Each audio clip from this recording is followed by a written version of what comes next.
بسم الله الرحمن الرحيم. الحاقة ما الحاقة وما أدراك ما الحاقة كذبت ثمود وعاد بالقارعة فأما ثمود فأهلكوا بالطاغية وأما عاد فأهلكوا بريح صرصر عاتية سخرها عليهم 7 ليال و8 أيام حسوما فترى القوم فيها صرعى كأنهم أعجاز نخل خاوية فهل ترى لهم من باقية وجاء فرعون ومن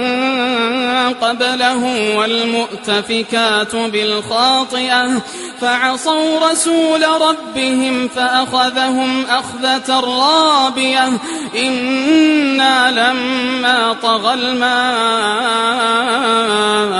حملناكم في الجارية لنجعلها لكم تذكرة وتعيها أذن واعية فإذا نفخ في الصور نفخة واحدة وحملت الأرض والجبال فدكتا دكة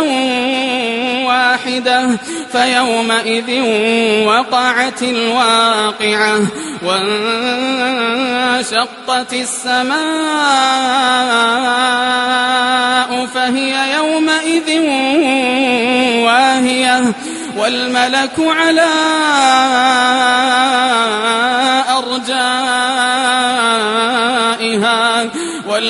على أرجائها ويحمل عرش ربك فوقهم يومئذ 8 يومئذ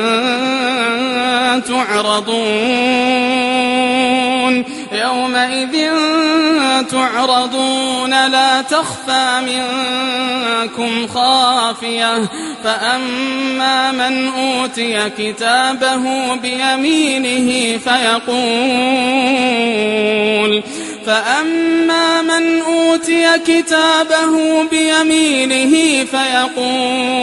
فيقول هاؤم اقرءوا كتابيه إني ظننت أني ملاق حسابيه فهو في عيشة راضية في جنة عالية قطوفها دانية كلوا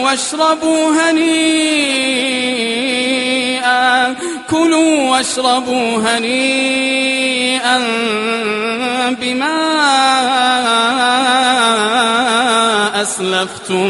بما أسلفتم في الأيام الخالية وأما من أوتي كتابه بشماله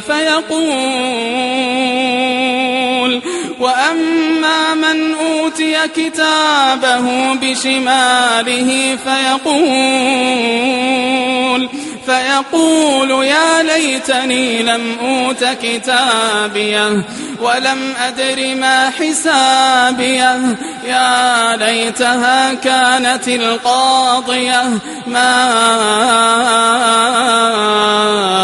أغنى عني ماليه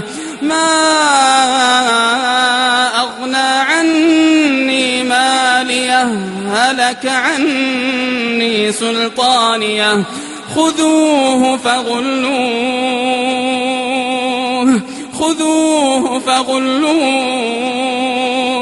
ثم الجحيم صلوه